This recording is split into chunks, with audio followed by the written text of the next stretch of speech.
आदेश बांदेकर पुन्हा एकदा आपल्या सगळ्यांचं मनापासून स्वागत करतो. या पूर्वीच्या भागात आठवणींचा अल्बम आपण चालला, तो मनीषा मिलिंद जोशी या मौलींचा. तेव्हा पुन्हा आजच्या भागात काय घडणार बघूया, सुरुवात करूया आजच्या गप्पांना. नमस्कार. नमस्कार. नमस्कार. नमस्कार. मी जरा या सगळ्यांना आता बोलतं करणार आहे. आधी बहिणीपासून सुरुवात. आता जो काही बदल आहे, अशीच लहानपणी होती ती? हो, अशीच लहानपणी होती ती. लहानपणापासूनच अशीच जेन्युइन आहे आणि आमच्या घराचं लाईट हाऊस म्हणेन मी तिला. शी इज ऑलवेज लाईक दॅट. आणि बहिणीपेक्षा मैत्रीण जास्त आहे ती माझी. जावयाच्या बाबतीत काय घरातल्यांचं, आई बाबांचं? एकाच वाक्यात सांगेन, आई बाबा म्हणायचे की आम्हाला लागलेला जॅकपॉट आहे मिलिंद म्हणजे. अतिशय छान माणूस, मोर लाईक अ फ्रेंड. तो सुद्धा आम्हाला सगळ्यांना. मनीषा, शी इज माय मावशी. ती माझी मावशी आहे. I call her Monadi and to Milind I call him Milind दादा. ते एक आदर्श आहेत आमच्यासाठी. She moved out of our family, that's why we are here. म्हणजे she made a path for all of us and we are very thankful for them and they are like a guide to us, like in every way. आता सध्या अशा सगळ्या आनंदाच्या प्रसंगी तुम्ही miss कोणाला करता? मी माझ्या आईला मिस करते, कारण माझी आई गेली 2 वर्षांपूर्वी. त्याच्यामुळे आणि तिचं मिलिंदशी फार सुंदर बॉन्डिंग होतं, फार सुंदर. आणि ते मी मिस करते. म्हणजे मी रडली नसेन इतका मिलिंद रडला माझी आई गेली तेव्हा. आणि माझी आई म्हणायची की, म्हणजे मिलिंद मला चिडवायचा नेहमी की तुला आईकडनं काय हवं असेल तर मला सांग. सुरुवातीला मिलिंदबद्दल सांगेन. आम्ही 3 भावंड, त्यातलं ते शेंडेफळ. त्यामुळे बराचसा त्याच्याकडे कल जास्त असायचा की नका रे त्याला त्रास देऊ, नाही तो असा नाहीच आहे वगैरे, आईबाबांच्या दृष्टीने, विशेषतः आईच्या दृष्टीने. पण गाणं, चित्रकला आणि पेपर कटिंगचा त्याचा छंद खूप लहानपणापासून आहे. म्हणजे अगदी 5-6 वर्षाच्या वयापासून आहे. आणि पूर्वी कसं असायचं ना की घरी पाहुणे आले की मग घरातली जी मुलं आहेत की गाणं म्हणून दाखव, की त्याचं आवडतं बऱ्याचदा गजानना श्री गणराया. नाही, मी ते सांग बोला ना तू म्हणाल. हो, ते आता कुठला एक आवडणार आम्हाला? सांग बोला ना. सांग भोलानाथ, सांग भोलानाथ, पाऊस पडेल काय? सांग भोलानाथ, पाऊस पडेल काय? शाळेभोवती काय शाळेभोवती तळे साचून सुट्टी मिळेल काय? सांग भोलानाथ. वा वा वा वा. लग्नाच्या आधी मी एकदा हिरायची तिथे गेलो होतो. तर तिथे ती जात होती, पुण्याला जाणार होती आणि तिच्या गुरुजींसाठी एक चिठ्ठी लिहिली होती तिने. आणि मला त्यांना सांगायला म्हणून माझ्यासाठी चिठ्ठी लिहून ठेवली होती की गुरुजींचा जर फोन आला तर 2 दिवसांसाठी पुण्याला जाते सांग, मी आल्यावर त्यांना फोन करीन असं सांग. अशी मी चिठ्ठी लिहिली आणि मी माझा आवरत होते, त्यांनी ही चिठ्ठी बघितली आणि मग त्यांनी पुढे काय केलं. आणि मला काही शब्द दिसले की मी गातोच. त्यामुळे तो वाणसामानाच्या यादीला सुद्धा चाल लावू शकतो. आता बघ कसं गाणं वाटेल बघा. गुरुजींचा जर फोन आला तर, गुरुजींचा जर फोन आला तर 2 दिवसांसाठी पुण्याला गेले सांग. गुरुजींचा जर फोन आला तर 2 दिवसांसाठी पुण्याला गेले सांग. गंमत दुसऱ्या ओळीत. मी आल्यावर त्यांना फोन करीन असं सांग. गुरुजींचा जर फोन आला तर 2 दिवसांसाठी पुण्याला गेले सांग. दूर आहे ना गाण्यात एक्सप्रेस वे दिसणारा पहिला गायक आहे बाबा. आणि संगीतकार. एक आव्हान आहे मिलिंदजी तुमच्यासाठी. म्हणजे सोन्याची नथ बक्षीस म्हणून मिळवून देणार का? आम्हाला बघायचं आहे. समोर काही वस्तू ठेवलेल्या आहेत आणि त्या स्पर्शाने ओळखायच्या आहेत तुम्हाला. अच्छा. तुम्ही त्यांचा हात घेऊन एकेका वस्तूला ते स्पर्श करणार. ही तुझ्या अगदी कामाची गोष्ट आहे. सगळ्यात कठीण हे असं होल. अरे ही माझी फार आवडती वस्तू आहे. ही मला कधीच वापरायला मिळत नाही. कंगवा. दुसरी वस्तू.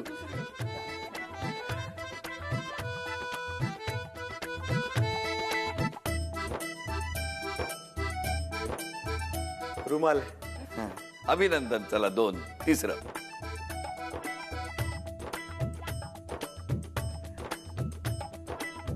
ही मला फार कमी वेळा सापडते अशी वस्तू आहे. किल्ली. 3 वस्तूंची उत्तरं बरोबर दिली आहेत.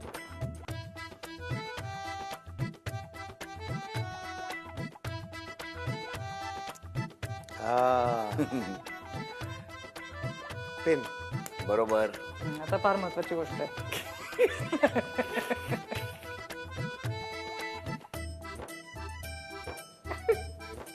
हे पण मी खूपदा विसरतो.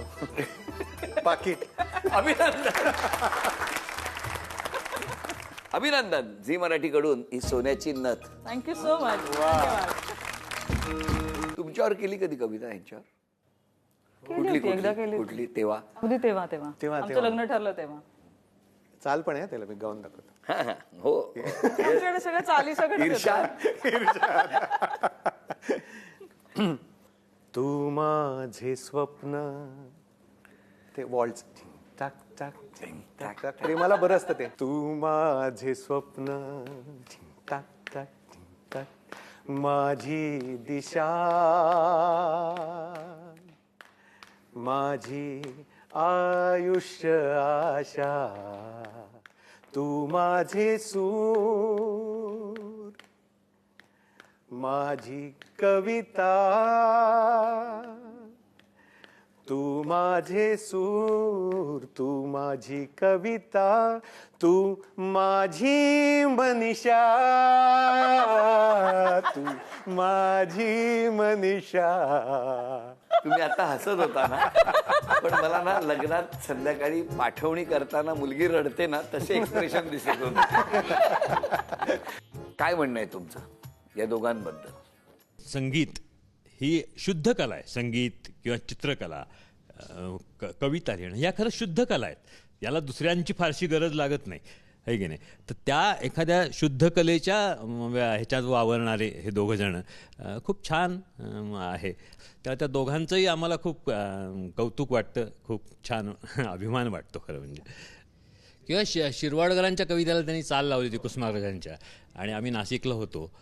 तर तो म्हणला की कुसुमाग्रजांना, तात्यांना मला ऐकवायची ती चाल. तर मी म्हटलं चल, कुसुमाग्रजांची माझी अतिशय चांगली सारखे होते. तर मी म्हटलं चल, आम्ही लगेच स्कूटरवर बसलून तात्यांकडे गेलो. तर तात्या म्हणले हां कसं काय आलात? म्हटलं असं असं माझा मेहुणा आहे आणि त्यांनी तुमच्या कवितेला चाल लावली आहे, ती तुम्हाला ऐकवायची आहे. ते म्हणले ऐकव. म्हणून मग कसा होता तो अनुभव? त्यांना जेव्हा भेटलो ना, मला अजून त्यांचं दिसणं, त्यांचं बसणं, त्यांचं प्रेमाने बघणं हे सगळं आठवतं. ते छान पांढरे स्वच्छ कपडे घालून बसले होते, केसही पांढरे झालेले होते आणि असं गुलाबी कापूसलेली त्वचा असलेले एक गोड आजोबा होते ते. आणि मला असं वाटलंच नाही की खूप खूप मोठ्या व्यक्तिमत्वाला आपण भेटतोय. मला माझ्या आजोबांना, मी कधी माझ्या आजोबांना पाहू नाही शकलो, पण त्यांना भेटलो तेव्हा मला असं वाटलं की आजोबा असे असतात आणि माझे असते तर असे असते. तर इतक्या प्रेमाने त्यांनी आणि म्हणले की काय, आणि मृदू बोलायचे ना, हां काय तू चाल लावलीस, ऐकव बरं, बघू बरं, असं म्हणले. आणि मी तेव्हा प्रत्यक्ष नाही गायलो, रेकॉर्डिंग होतं कॅसेटमध्ये, ते त्यांना ऐकवलं आणि त्यांना आवडलं ते. आणि त्यांना ना ती पर्टिक्युलर कविता त्यांना आठवत नव्हती, कोणत्या संग्रहात आहे काय वगैरे. तर ते म्हणले की अरे वा, ही छान आहे छोटीशी कविता, कोणती, कुठून? तर पण ते छोटीशी म्हटल्यावर मला खूप भीती वाटली, कारण की मला असं वाटलं की मी ज्या शेवटच्या 2-3 ओळी गायलो नाही आहे त्या कवितेतल्या, आणि मी ते म्हणजे अज्ञानात जे धाडस असतं ना, की कुसुमाग्रजांच्या कवितेतल्या 3 ओळी एडिट करणं वगैरे आणि त्यांना न विचारता आधी. हा म्हणजे ते म्हणून मला प्रचंड भीती वाटली. म्हटलं अरे बापरे, त्यांना ते लक्षात आलंय म्हणून ते म्हणतायत. पण त्यांना खरंच लक्षात आलेलं नव्हतं. पण मी त्यांची माफी मागितली, म्हटलं की माफ करा, मी त्या गायलो नाही आहे. तर पण म्हणजे माणसं कशी मोठी असतात आणि त्यांचा आदर्श आपण कसा कायम ठेवू शकतो याचं हे उदाहरण आहे. कारण की त्यांनी ते ऐकल्यानंतर काय म्हणाले माहिती आहे? ते म्हणाले अच्छा आणखीन ओळी आहेत, पण तू गायलास ते पुरेसं आहे, मी कशासाठी आणखी ओळी लिहिल्या असतील माहीत नाही. अरे बापरे, असं कुसुमाग्रजांनी म्हणावं. असं म्हटल्यानंतर मी खरोखर म्हणजे इथून आधी म्हणजे खरं तर मिलिंद, इतका छान योग तुझ्या आयुष्यामध्ये आला, हो की नाही? जो योग आज तुझ्या डोळ्यांनी त्यांच्या स्पर्शाने तुला आशीर्वाद मिळालेला आहे आणि आज तू तो अनुभव सांगत असताना त्यांचं म्हणजे एवढं मोठं महान व्यक्तिमत्व, त्यांना आधी आम्ही सगळे नमस्कार करतो. कारण काय प्रसंग आहे, अप्रतिम. म्हणजे आणि किती मोठेपणा त्यांचा. किती मोठेपणा आहे खरंच. म्हणजे अशी माणसं पाहिल्यानंतर लक्षात येतं की आपण असं काहीही केलेलं नाही आणि करू शकणार नाही होत की ज्यांनी आपल्याला स्वतःला फार वाटावं की मी आहे वगैरे असं. ती माणसं असतात तशी. तर ती ऐकवतो. येस. कविता अशी आहे की दिवसाचा गुण प्रकाश आहे, दिवसाचा गुण प्रकाश आहे, रात्रीचा गुण श्यामलता, दिवसाचा गुण प्रकाश आहे, रात्रीचा गुण श्यामलता, गुण गगनाचा निराकारता, मेघांचा गुण व्याकुळता, दिवसाचा गुण प्रकाश आहे. वा वा वा वा वा वा वा. मिलिंदजी, गप्पा सुरू आहेत, त्या सतत सुरूच राहणार आहेत. पण एक छोटंसं आव्हान आहे तुमच्यासाठी.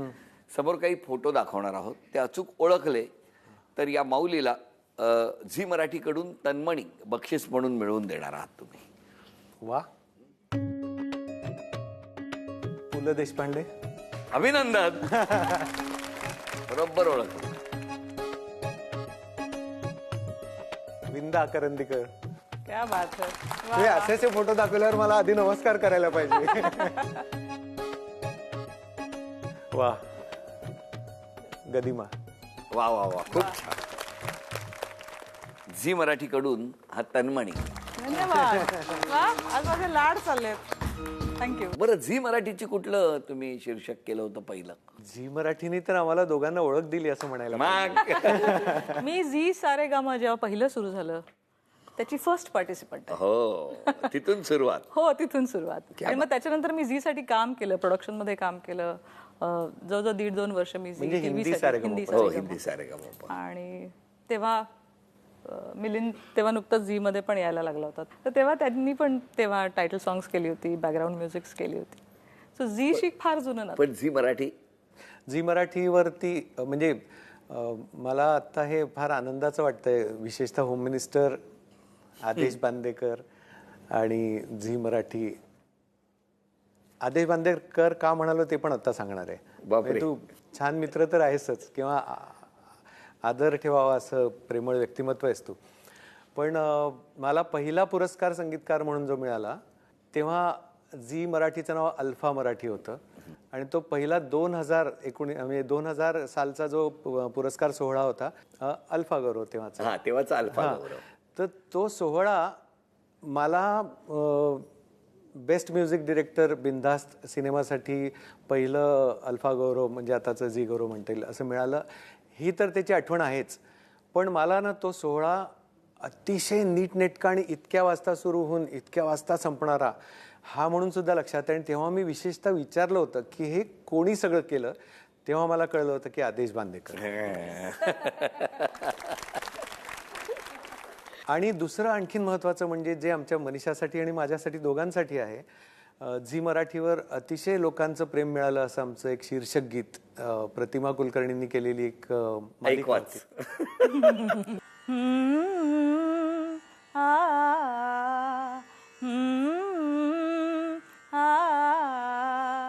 सखे गसये गाऊया आता आनंदाची गाणी ग, आतल्या आत पिऊन टाकू डोळ्यातले पाणी ग, पाण्यावर त्या एक नव्याचा फुटेल अंकुर ग, विसावयाला एक नव्याने मिळेल माहेर ग, तुला नि मला दाविल दिशा एक स्वतःचा तारा ग, तुला नि मला दाविल दिशा.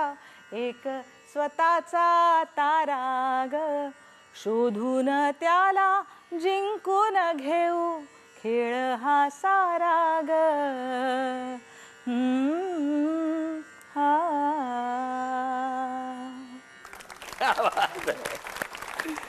काय आठवणींमध्ये जातो ना आपण अशा वेळेला. आठवणींचा अल्बम चालणं म्हणजे काय ना ते अशा वेळेला कळतं. मला याबद्दलची एक गंमत आठवते की आधी या मालिकेचं नाव वेगळं असणार होतं, पण प्रतिमा कुलकर्णींनी इतकं सुंदर सगळं वर्णन करून सांगितलं आणि मग माझ्याकडनं हे गाणं लिहिलं गेलं, कंपोज केलं गेलं आणि सगळं झाल्यानंतर यातल्या शब्दावरून मग त्या मालिकेचं नाव ठरलं अंकुर. आधी वेगळं असणार होतं नाव. नाही पण मी सांगू आदेश, म्हणजे मला आपण म्हणतो ना, म्हणजे आपण असं ऐकलेलं असतं की लग्न म्हणजे दोन कुटुंबांचा मेळ असतो. ते मी खरोखर अनुभवलंय. म्हणजे मनीषाशी मी लग्न केलं हे त्याचं, जसं आपण म्हणतो ना की देवत्व हे अवकाशात असतं पण त्याची मूर्ती हे आपल्यासाठी दिसणार असतं, तसं मला एका कुटुंबाचं प्रेम याची मूर्ती म्हणजे मनीषा आहे मला वाटतं.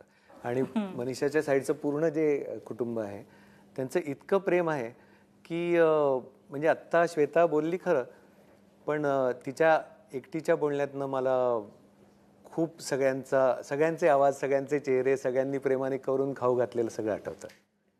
बघितलं, गप्पा संपू नये. येस. कधी 2 भाग झाले कळले नाहीत, पण त्यांच्या पाठी, मिलिंदजींच्या पाठी खंबीरपणं उभं राहणं आणि त्याचबरोबर मगाशी त्यांनी म्हणजे पहिल्याच भागात जेव्हा गप्पा सुरू झाल्या तेव्हा सांगितलं की कधी जाणवूच दिलं नाही. हे केवढं महत्त्वाचा रोल आहे या जोशी कुटुंबात. म्हणजे माहेराहून सासरी येऊन सासरी आनंद देत असताना त्यांचं मन कायम जपत राहिला. तर हा आनंदाचा प्रवास असाच सुरू राहो आणि तुमच्या घरात कायम सुख नांदो, हीच सिद्धिविनायकांच्या चरणी मी प्रार्थना करतो. आणि अशा या माऊलीचा आज आपण सन्मान करणार आहोत. झी मराठीकडून सन्मान मनीषा वहिनींचा. वहिनींना मिळत आहे तथास्तु पुणे आणि कोल्हापूर यांच्याकडून पैठणी. अभिनंदन.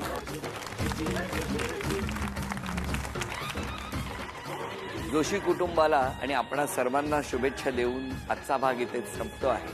पुन्हा भेटूया अशीच एक पैठणी घेऊन होम मिनिस्टरच्या पुढच्या भागात. नमस्कार.